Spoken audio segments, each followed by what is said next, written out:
नमस्कार दोस्तों, आप देख रहे हैं अपना यूट्यूब चैनल ब्राइट फ्यूचर। और इस ब्राइट फ्यूचर चैनल में हम लेके आए हैं संविधान से संबंधित कुछ महत्वपूर्ण प्रश्न। तो संविधान से संबंधित महत्वपूर्ण प्रश्नों की आज की हमारी यह सेकंड क्लास है। इससे पहली क्लास में हमने संविधान के परिचय के बारे में जानकारी प्राप्त की थी। दोस्तों, आज से अपन महत्वपूर्ण प्रश्न जो कि परीक्षा की दृष्टि से, जैसे कि आप स्क्रीन पर देख रहे हैं, Patwar, REET and other competitive exam के लिए बहुत ही महत्वपूर्ण साबित होंगे।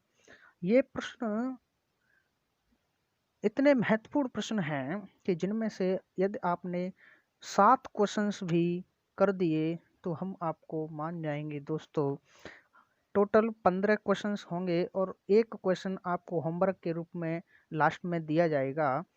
और इन 15 क्वेश्चंस में से आप कितने क्वेश्चंस कर सकते हैं, कमेंट बॉक्स में हमें लिखकर बताएं दोस्तों, और ईमानदारी से बताएं।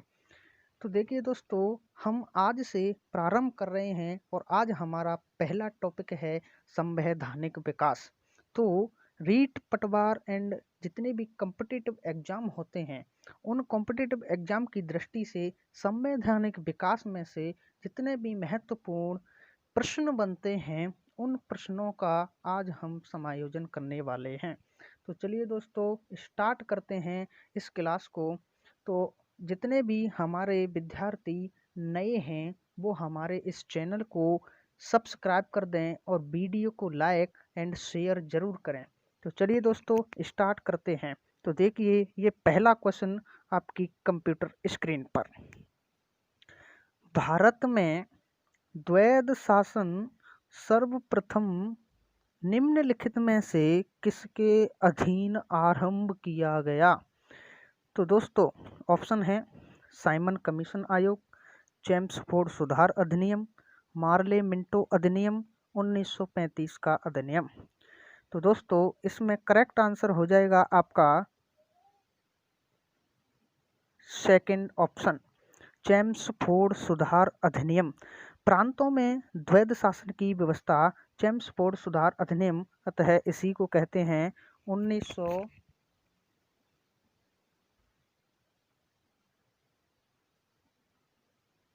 1919 का भारत शासन अधिनियम।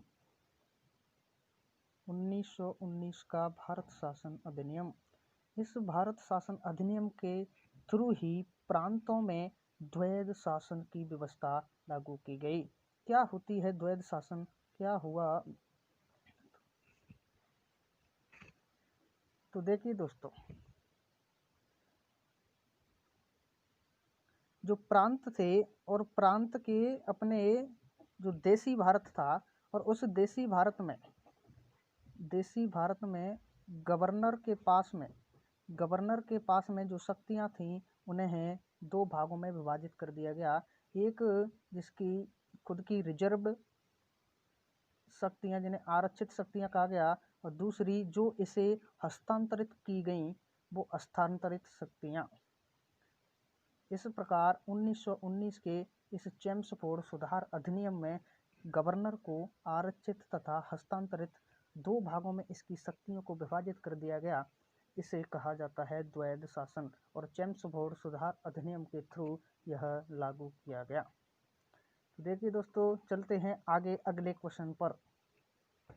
अगला क्वेश्चन है परीक्षा की दृष्टि से बहुत ही महत्वपूर्ण है, फूल पत्ती लगा लो इस सवाल पर।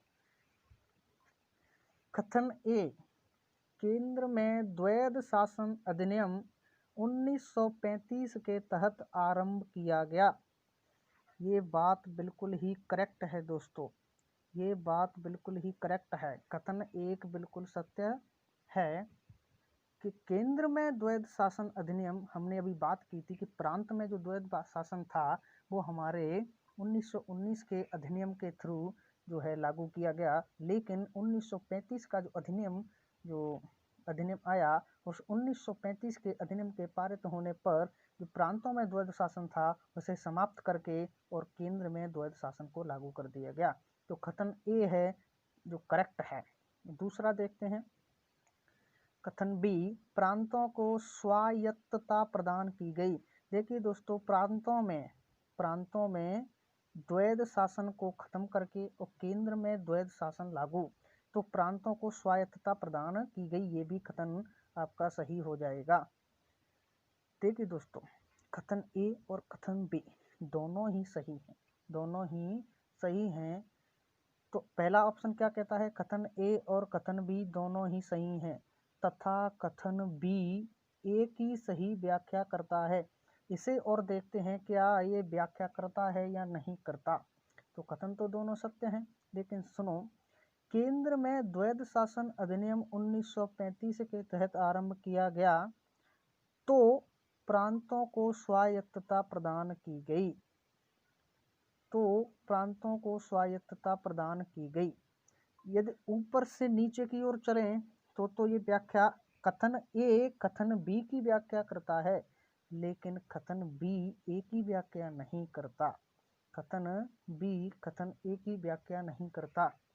तो इसका सही आंसर जो है दोस्तों वो 2 नंबर हो जाएगा। कथन ए और बी दोनों सही हैं तथा कथन बी ए की सही व्याख्या नहीं करता। बहुत ही इम्पोर्टेंट प्रश्न था। चलो आगे देखते हैं तीसरे क्वेश्चन पर। कोलकाता में उच्चतम न्यायालय की स्थापना किसके द्वारा की गई?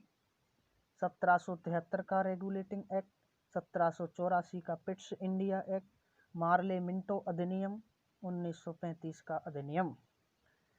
तो देखिए दोस्तों, जो हमारा 1773 का रेगुलेटिंग एक्ट था वो इसका करेक्ट आंसर हो जाएगा। कोलकाता के फोर्ट विलियम में इस उच्चतम न्यायालय की स्थापना 1773 के रेगुलेटिंग एक्ट के तहत की गई थी। क्यों की गई थी? क्योंकि 1773 में बंगाल में गवर्नर जनरल का पद सृजित कर दिया गया था, और वहाँ पर जो सजा है और सजा देने के लिए एक न्यायालय की स्थापना उसी समय की गई, जिसे उच्चतम न्यायालय कहा जाता है। और इस उच्चतम न्यायालय की जो प्रथम न्यायाधीश बने वो थे एलिजा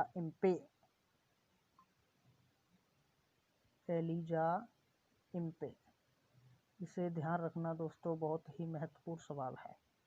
सर एलिजा इम्पे इस उच्चतम न्यायालय के, जिसे अपेक्स न्यायालय भी कहा जाता है, के प्रथम न्यायाधीश थे।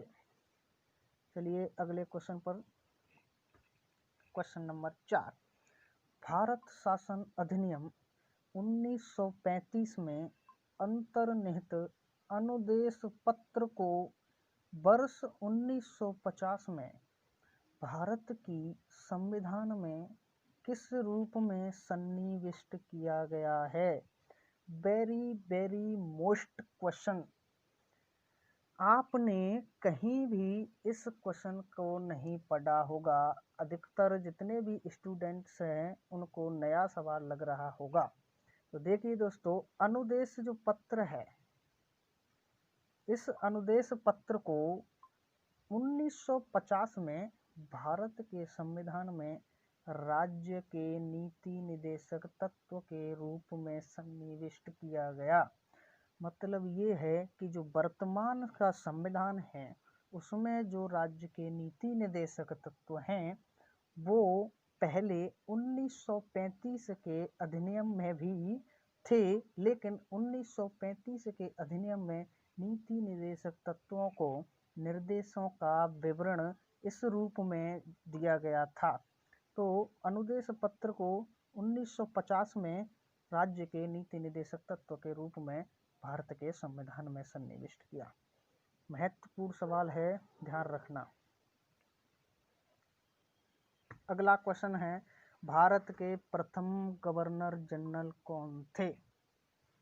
बताओ, भारत के प्रथम गवर्नर जनरल कौन थे? C Gopalachari, Mountbatten, William Hastings, Lord William Bentinck.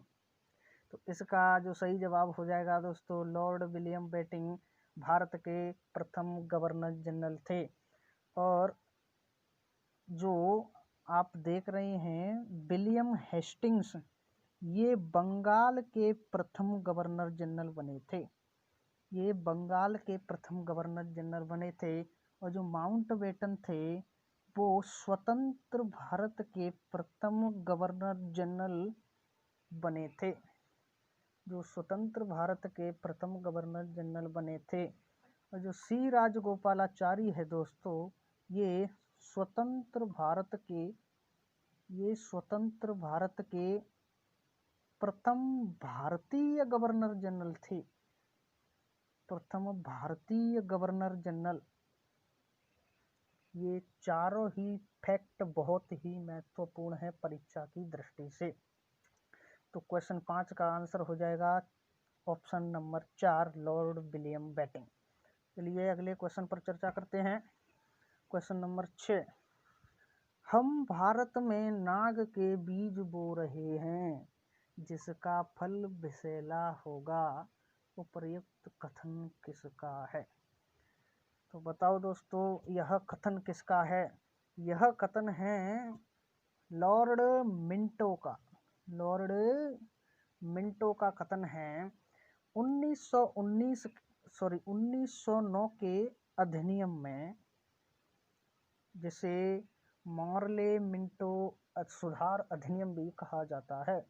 तो लॉर्ड मिंटो ने लॉर्ड मॉर्ले से यह कथन कहा था कि हम भारत में नाग के बीज बो रहे हैं, जिसका फल विषैला होगा। क्लियर? चलिए आगे देखते हैं। क्वेश्चन नंबर 7, संघीय न्यायालय के प्रथम मुख्य न्यायाधीश कौन थे? हरीलाल, मॉरिस गुएयर, एलिजा इम्पे, और चौथा ऑप्शन है आपका बारकर जी। तो बताओ दोस्तों, आपको सारे क्वेश्चन नए लग रहे होंगे, ऐसा लग रहा होगा न जाने कहाँ से ऐसे क्वेश्चन आ गए हैं, हमने तो कहीं पढ़े ही नहीं, इसीलिए तो महत्वपूर्ण हैं। पढ़े ही नहीं इसीलिए तो महत्वपूर्ण हैं। लेकिन आज के बाद आपको ऐसे क्वेश्चंस कभी जो है दिक्कत नहीं देने वाले हैं। ऐसे ही इम्पोर्टेंट क्वेश्चंस हम लेके आते रहेंगे। तो देखिए दोस्तों, इसका जो सही आंसर हो जाएगा वो है ऑप्शन नंबर 2, मॉरिस गुएयर। संघीय न्यायालय की स्थापना 1935 के अधिनियम के तहत 1937 में हुई थी।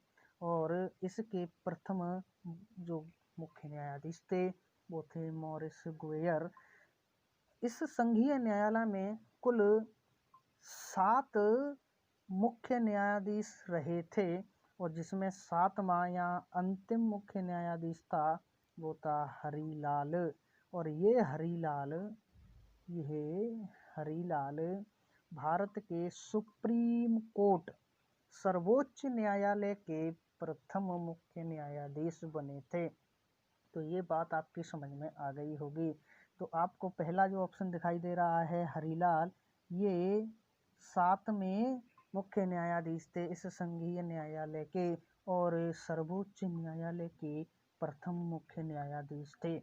और आपको पहले ही बता दिया, सर एलिजा इम्पे जो थे वो अपेक्स न्यायालय के प्रथम मुख्य न्यायाधीश थे। और जो बारकर जी हैं, इसके बारे में बात करें तो ये केंद्रीय लोक सेवा आयोग जिसकी स्थापना 1926 में हुई थी, 1919 के अधिनियम के तहत इस केंद्रीय लोक सेवा आयोग के अध्यक्ष थे। कौन? बारकर जी। तो ये सारे तथ्य आपकी समझ में आ गए होंगे। इतने महत्वपूर्ण क्वेश्चंस हैं कि एक न एक क्वेश्चन आपको एग्जाम में देखने को जरूर मिलेगा। तो ऐसे क्वेश्चंस को मत छोड़ना दोस्तों, पूरी वीडियो को देखकर ही जाना। आगे आने वाले जितने भी क्वेश्चंस हैं वो भी आपके बहुत ही महत्वपूर्ण होने वाले हैं। तो देखिए 8वां क्वेश्चन आपके कंप्यूटर स्क्रीन पर, भारत में प्रथम स्वतंत्रता दिवस कब मनाया गया? पहला ऑप्शन 15 अगस्त 1947। चकमा खा गए, चकमा। खा गए। आप सोच रहे होंगे कि देश तो स्वतंत्र हुआ है 15 अगस्त 1947 को, लगा दो पहला ही, लगा दो पहला ही, लेकिन गलत हो जाएगा दोस्तों, गलत हो जाएगा। ध्यान दें, 1929 का लाहौर का अधिवेशन पंडित जवाहरलाल नेहरू, JL नेहरू की अध्यक्षता में हुआ था। और इस अधिनियम के तहत, इस अधिनियम में पंडित जवाहरलाल नेहरू ने पूर्ण स्वराज, पूर्ण स्वराज की मांग की, और पूर्ण स्वराज के तहत ही 26 जनवरी 1930 को भारत में पहली बार स्वतंत्रता दिवस लाहौर में रावी नदी के तट पर और तिरंगा फहराकर मनाया गया। तो भारत में जो प्रथम स्वतंत्रता दिवस मनाया गया दोस्तों, वो 26 जनवरी 1930 को मनाया गया। ऑप्शन नंबर 3 करेक्ट आंसर हो जाएगा। चलिए आगे देखते हैं अगला question, question number 9। Akhil Bharatiya संघ की स्थापना किस अधिनियम के तहत की गई? तो दोस्तों, अखिल भारतीय संघ बहुत ही इम्पोर्टेंट क्वेश्चन है, स्टार लगा लो। 1909 का अधिनियम, 1919 का अधिनियम, 1935 का अधिनियम, 1947 का अधिनियम। तो दोस्तों करेक्ट आंसर हो जाएगा 1935 का अधिनियम। 1935 के अधिनियम के तहत भारत में अखिल भारतीय संघ की स्थापना की गई थी। Very very most question. देखते हैं अगले क्वेश्चन पर। Question number 10। जवाहरलाल नेहरू ने किस भारत शासन अधिनियम को दासता का अधिकार पत्र कहा है? बहुत ही इम्पोर्टेंट क्वेश्चन है परीक्षा की दृष्टि से। इतना महत्वपूर्ण प्रश्न है कि मुझे लग रहा है अब की बार टपकने वाला है, अब की बार टपकने वाला है। तो देखिए दोस्तों, किस अधिनियम को दासता का अधिकार पत्र कहा है? 1892 का अधिनियम, 1935 का अधिनियम, 1947 का अधिनियम और 1919 का अधिनियम। जल्दी से बताओ, जल्दी से बताओ, कमेंट बॉक्स को पूरा भर दो, कमेंट बॉक्स को। तो देखिए दोस्तों, इसका जो सही आंसर है वो है 1935 का अधिनियम। क्यों सर, कैसे कहा इसे दासता का अधिकार पत्र, क्यों कहा? बात समझ में तो आई ही नहीं। तो समझाने के लिए तो क्लासों में आपको पढ़ना पड़ेगा, बुक्स को पढ़ना पड़ेगा। यहाँ तो प्रश्नोत्तरी चल रही है, यहाँ कोई समझाने के लिए आपको डिटेल में नहीं पढ़ाना है, डिटेल में नहीं पढ़ाना है। हालांकि फिर भी अपन थोड़ा थोड़ा बताते चले जा रहे हैं। तो देखिए दोस्तों, जवाहरलाल नेहरू ने क्या किया कि 1935 का जो अधिनियम था, इस 1935 के अधिनियम पर आधारित ही हमारा वर्तमान में भारत का संविधान बना था। और 1945 से लेकर के 1947 के मध्य में जो शासन चला था भारत में, वह 1935 के अधिनियम के आधार पर ही चला था। इसीलिए जवाहरलाल नेहरू ने इसे दासता का अधिकार पत्र कहा था। बात समझ में आ गई होगी। देखते हैं अगले क्वेश्चन को, क्वेश्चन नंबर 11। भारत शासन अधिनियम 1935 में कितने भाग तथा धाराएं थी? Very very most question, very very most question. Star लगा लो इस क्वेश्चन पर। अब की बार छपने वाला है पेपर में, पहले ही पृष्ठ पर दिखाई देगा आपको। और फिर कहेंगे सर ये तो हम पर आया ही नहीं। अरे आएगा कैसे नहीं, वीडियो को पूरा तो देखो, वीडियो को पूरा तो देखो। एक से एक बढ़कर है, एक से एक क्वेश्चन बढ़कर है। तो देखिए, कितने भाग तथा धाराएं थी 1935 के अधिनियम में? ऑप्शन नंबर ए 14 भाग 361 धाराएं, 22 भाग 395 धाराएं, 8 भाग 65 धाराएं, 22 भाग 448 धाराएं। इसका सही जवाब है दोस्तों 14 भाग 361 धाराएं। इसका करेक्ट आंसर हो जाएगा। तो ये बात आपकी समझ में आई होगी। देखते हैं अगले क्वेश्चन को, क्वेश्चन नंबर 12। मैकाले आयोग का प्रमुख उद्देश्य निम्न में से था? इतना महत्वपूर्ण है दोस्तों, इतना महत्वपूर्ण है कि मुझे लगता है कि ऐसे महत्वपूर्ण क्वेश्चन आए हैं कहाँ से, ये आए कहाँ से हैं? ये तो सीधे छपने वाले क्वेश्चन हैं, सीधे छपने वाले क्वेश्चन हैं पेपर में। भारतीय संविधान को लिपिबद्ध करना, दास प्रथा पर रोक लगाना, भारतीय शिक्षा में ब्रिटिश सरकार प्रत्येक वर्ष 1 लाख रुपए खर्च करे, उत्तरदायी शासन व्यवस्था लागू करना। तो इनमें से इसका करेक्ट आंसर है ऑप्शन नंबर 1, भारतीय संविधान को लिपिबद्ध करना। 1833 के अधिनियम के तहत, 1833 का जो चार्टर एक्ट था दोस्तों, तो इस 1833 के चार्टर एक्ट में ही लॉर्ड विलियम बेटिंग भारत के प्रथम गवर्नर जनरल बने थे, और भारत में प्रथम गवर्नर जनरल बने। और उसमें इस लॉर्ड विलियम बेटिंग की या कहें गवर्नर जनरल की जो भारतीय परिषद थी, उस परिषद में लॉर्ड मैकाले विधि सदस्य के रूप में शामिल हुए थे, और इन लॉर्ड मैकाले ने भारतीय संविधान को लिपिबद्ध करने के लिए एक आयोग की स्थापना की। वो थे मैकाले आयोग, या इसे विधि आयोग कहा जाता है। और इस मैकाले आयोग का प्रमुख उद्देश्य क्या था? भारतीय संविधान को लिपिबद्ध करना। तो ये क्वेश्चन आपके समझ में आ गया होगा। मुझे लगता है कि आपको तो इतने महत्वपूर्ण क्वेश्चंस हैं कि भेजे में घुसते जा रहे हैं, अब तो छोड़ने वाले नहीं हैं। यदि पेपर में छप गए ना तो आप छोड़ने वाले नहीं हैं। देखिए अगले क्वेश्चन को, क्वेश्चन नंबर 13। किस भारत शासन अधिनियम के तहत गवर्नर जनरल को अध्यादेश जारी करने का अधिकार दिया गया? बहुत ही महत्वपूर्ण क्वेश्चन। अध्यादेश जारी करने का अधिकार गवर्नर जनरल को किस अधिनियम के तहत मिला?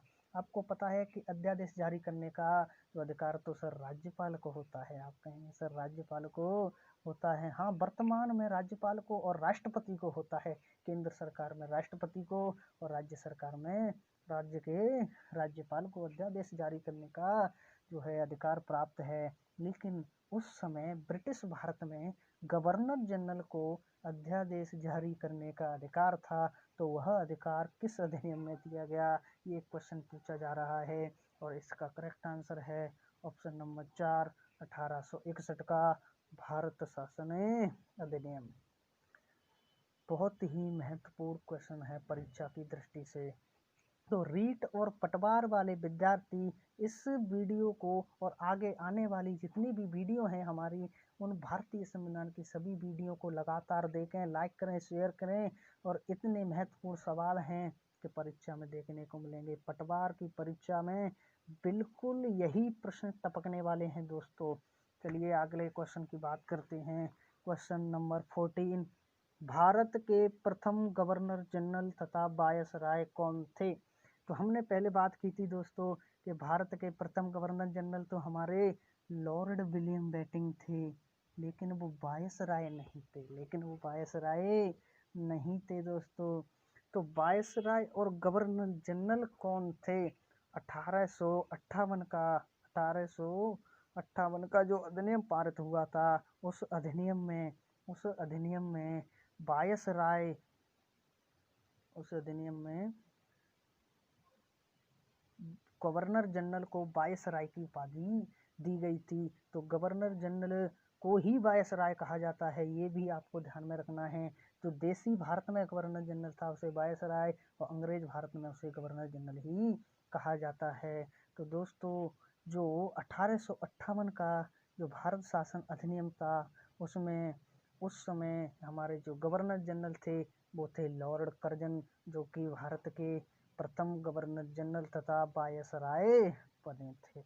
तो ऑप्शन नंबर 2 करेक्ट आंसर हो जाएगा दोस्तों। चलिए आगे देखते हैं अगला क्वेश्चन, क्वेश्चन नंबर 15। और ये आज की क्लास का अंतिम क्वेश्चन है और बहुत ही महत्वपूर्ण क्वेश्चन है। देखिए दोस्तों, भारतीय संविधान का वर्तमान ढांचा किस अधिनियम को समर्पित है? वेरी मोस्ट क्वेश्चन कि भारतीय संविधान का जो वर्तमान ढांचा है वो किस अधिनियम को समर्पित है। और इससे पहले ही कुछ ही पल में हमने ये बात डिस्कस की थी कि 1935 के अधिनियम ही भारत में वर्तमान में जो संविधान है वो 1935 के अधिनियम के आधार पर ही जो है बनाया गया है। तो 1935 का अधिनियम भारतीय संविधान का जो वर्तमान ढांचा है वो 1935 के अधिनियम को क्या है, समर्पित है दोस्तों। और देखिए ये है आपका होमवर्क के लिए एक question, important question, very very most question. और इस क्वेश्चन का आंसर आप ईमानदारी से और कमेंट बॉक्स में देंगे। किस अधिनियम में किए गए सुधार को अंबिका चरण मजूमदार ने चंद्रमा की चांदनी के समान बताया है दोस्तों। ऑप्शन ए 1919, ऑप्शन 2 ऑप्शन 1909 का अधिनियम, ऑप्शन 2 1919 का अधिनियम, ऑप्शन 3 1935 का अधिनियम और ऑप्शन 4 है 1858 का अधिनियम। और इसकी चर्चा अपन करेंगे अपनी अगली क्लास में, इसका आंसर बताएंगे। तब तक आप इसका आंसर देंगे कमेंट बॉक्स में। धन्यवाद।